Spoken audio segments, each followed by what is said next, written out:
So usually when we talk about a medical procedure, there is this expectation of a really clear, almost mechanical timeline for recovery. Right. Like you break your arm, the doctor puts it in a cast and says, come back in 6 weeks.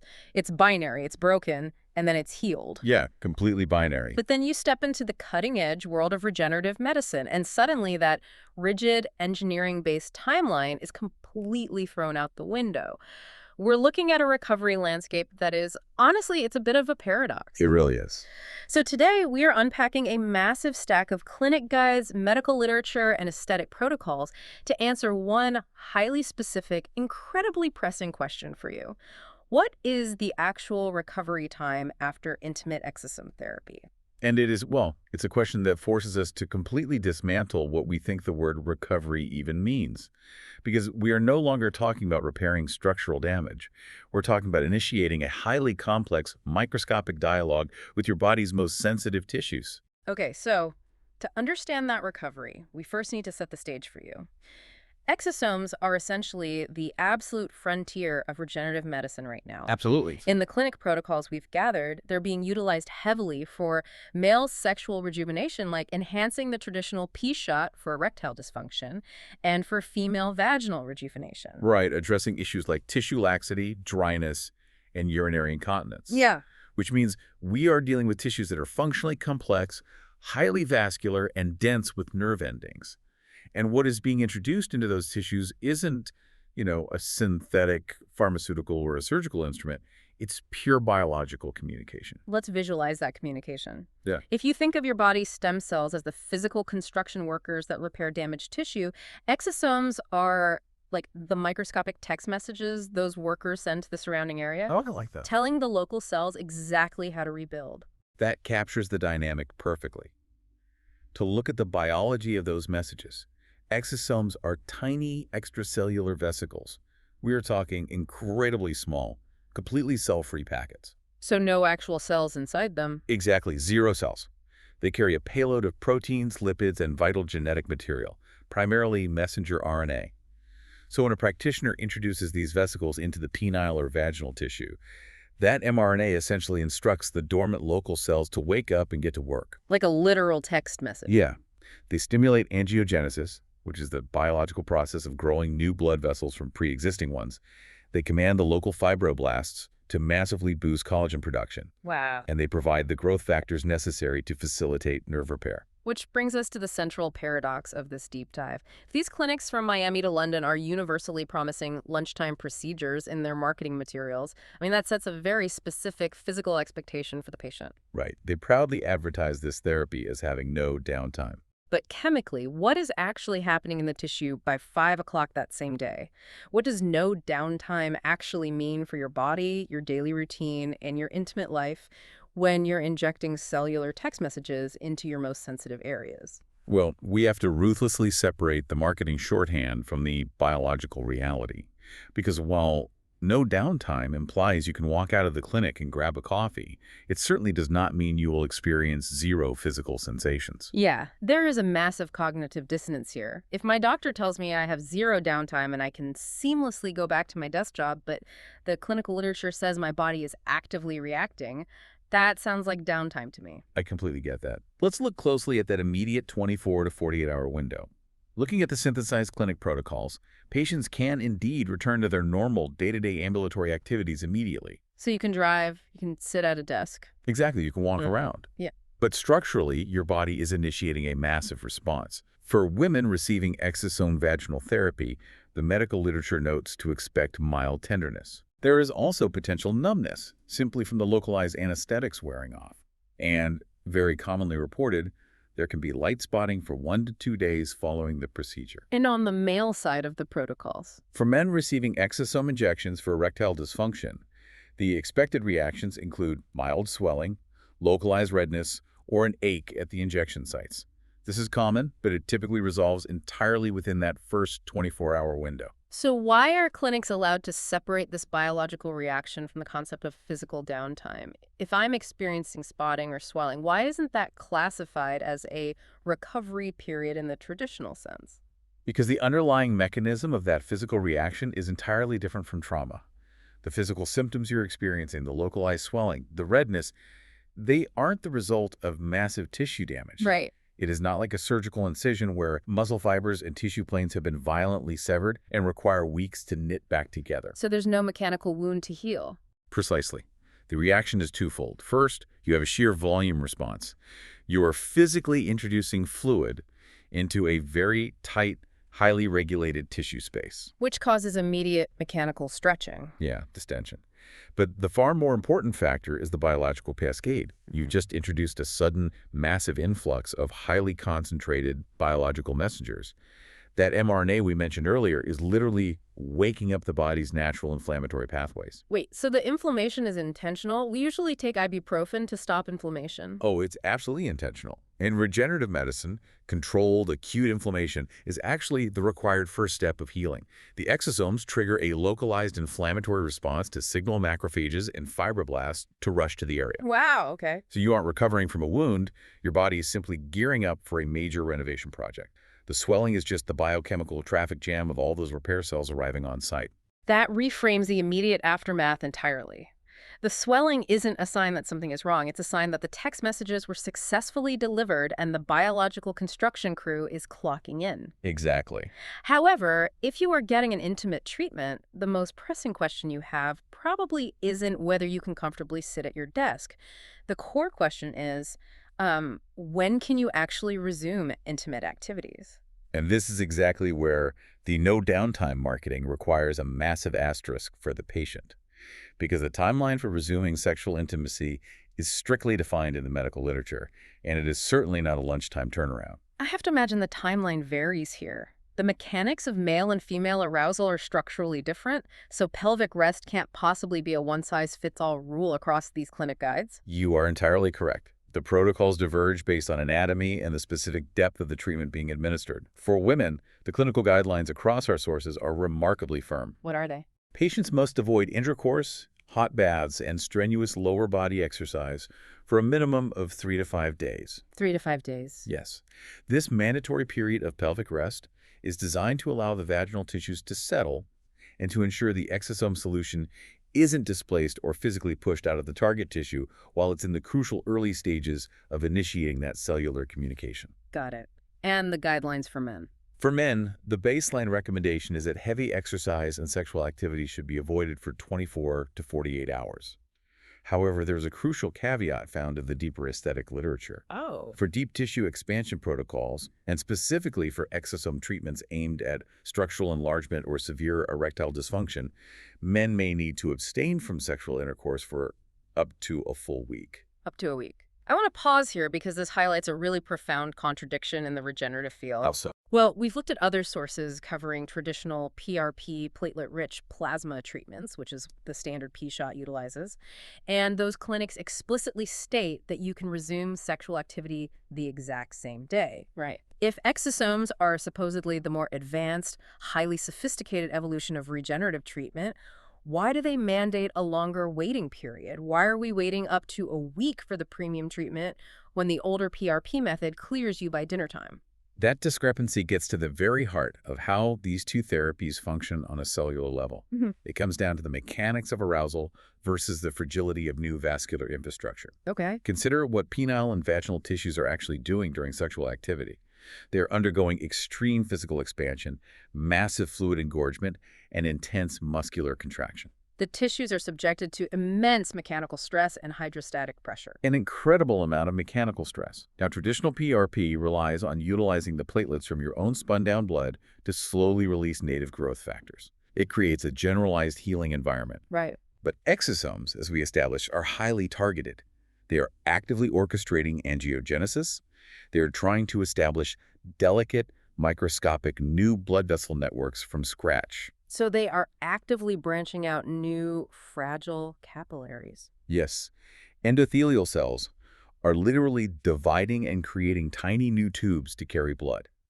If you subject that tissue to excessive mechanical movement and engorgement pressure too soon, You risk physically tearing apart that delicate regenerative signaling. Oh, wow. You could essentially demolish the fragile scaffolding of those brand new blood vessels before they've had a chance to mature and stabilize into the surrounding tissue. Which means the restriction isn't because you're injured and in pain, it's because you are actively incubating new anatomy. It's structural preservation. Exactly. Pelvic rest is biologically crucial for ensuring the treatment actually takes hold. If you ignore the rest period, you are essentially wasting the exosomes. That completely changes how you view a 3 to 5 day wait. It's an investment in the final architecture. But still, being told to abstain for a week might sound highly inconvenient to someone listening right now who was sold on the idea of a zero downtime procedure. I'm sure it does. So, how does this brief exosome downtime genuinely compare to the older, more traditional methods of intimate restoration? If we zoom out and connect this to the broader historical picture of intimate health interventions, the exosome recovery timeline is nothing short of revolutionary. Let's look closely at the surgical alternatives detailed in our research. Okay. One of our sources extensively outlines a procedure known as vaginal, which is a form of surgical vaginal rejuvenation. Surgery implies a fundamentally different level of trauma. We are talking about scalpels and excision. Scalpels, excision of excess mucosa, and specifically the placement of deep internal sutures near the entrance of the vagina to physically restore tightness. Yeah. Following that procedure, patients are medically mandated to endure a 2 to 3 week downtime before even attempting to resume sexual activities or heavy physical exertion. 2 to 3 weeks of healing from internal stitches. That is a vastly different lived experience than a few days of simply allowing microscopic cells to incubate. Completely different. But surgery is obvious. What about the non-surgical devices that dominate the market? The lasers and the radiofrequency treatments? They also aggressively market themselves as having minimal downtime. They do, and they are incredibly popular. But the mechanism of action is entirely different from exosomes, and therefore the physical reality of the recovery carries completely different risks. Devices like Morpheus 8V, Votiva, or the CO2RE Intima rely on energy transmission. Okay. They use deep thermal heating or a process called fractional tissue coagulation. Fractional tissue coagulation, let's break that down. That means the device is passing an electrical current or laser beam to intentionally heat the dermal layer to upwards of 40 or 43 degrees Celsius. They are essentially creating controlled microscopic burns in tiny columns of tissue to force the body to panic and produce collagen in response. That is the exact physiological mechanism. The heat denatures the existing collagen fibers, which causes them to instantly contract, providing a tightening effect, and triggers a wound healing response. Right. While these devices are highly effective and certainly minimally invasive compared to a scalpel, they are fundamentally still causing dermal trauma. And the body has to clear out that damaged, burned tissue before it can build anything new. Yes, and because of that thermal trauma, the sources note that after these energy-based treatments, patients can expect continued spotting, deep internal soreness that lasts for 2 to 3 days, and a strict mandate to avoid sex for 72 hours. Wow. Furthermore, and this is critical, the sources explicitly list the long-term risks associated with lasers and radiofrequency. Because the body is healing a burn, it often creates fibrotic scar tissue. Internal scar tissue. Yes. This can lead to vaginal burns, severe mucosal scarring, or a condition known as dyspareunia, which is persistent, severe pain during intercourse. Okay, let's look at this through a different lens. Using surgery or thermal lasers to rejuvenate tissue feels a lot like trying to fix a computer by physically tearing out a blown hard drive and soldering a new one onto the motherboard. I like this analogy. You have to open the machine, cause some collateral disruption, and it takes time to rebuild the hardware. Exosomes, on the other hand, are like pushing a firmware update over the cloud. The hardware doesn't change physically in the moment. There's no soldering, no burning. Exactly. But the operating system is entirely rewritten from the inside out. That is a brilliant way to conceptualize the difference. Exosomes are completely cell-free and work molecularly. You are bypassing the thermal burns of a laser entirely, and you are bypassing the physical severing of a scalpel. Because there is no burn and no cut, you entirely bypass the risk of creating fibrotic scar tissue or post-procedure dyspareunia. You are achieving the goal, the tissue remodeling, the collagen synthesis, the tightening, the enhanced vascular health, without the trauma. It is pure chemical signaling. which perfectly explains why the physical recovery, the localized soreness, is entirely resolved in 24 to 48 hours. The body didn't have to clean up a wound, it just had to absorb the message. Precisely. But this brings us to what might be the most crucial part of this entire deep dive. We've talked about the physical recovery, meaning when the swelling stops. And we've talked about the intimacy band, which lifts after a week of incubation. Right. But when does the functional recovery happen? If you are getting this therapy to improve your intimate life, when do you actually get the results? This forces us to question how we define medical gratification. We are culturally conditioned to expect immediate functional results. If a patient takes a traditional erectile dysfunction pill, the functional result, vasodilation caused by nitric oxide, is immediate. But it is entirely temporary. It fades in hours. Exactly. With exosome therapy, you are playing the long game. The functional recovery is a prolonged timeline of cellular regeneration. Because you aren't just opening up existing blood vessels, you are waiting for the body to build entirely new ones. Right. So take us through that timeline. Day 1, you get the injection and the mRNA text messages are delivered. What is actually happening functionally in weeks 2 through 4? In that initial 2 to 4 week window, patients typically begin to feel the very first wave of functional effects.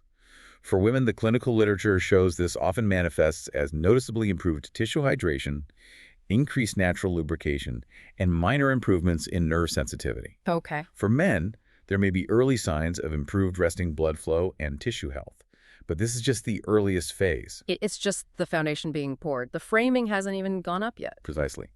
The peak of functional recovery, when the deep structural changes actually materialize into undeniable results, takes 6 to 8 weeks. 6 to 8 weeks of waiting. Yes, because that is biologically how long it takes for the collagen synthesis triggered on day 1 to reach maturity. It is when the extracellular matrix has been successfully remodeled. And just to clarify for everyone listening, the extracellular matrix is essentially the three-dimensional biological scaffolding, the mesh of proteins, collagen, and sugars that physically holds these tissues together and gives them their elasticity and strength. Spot on. It takes roughly 2 months for that scaffolding to be completely rebuilt by the local cells.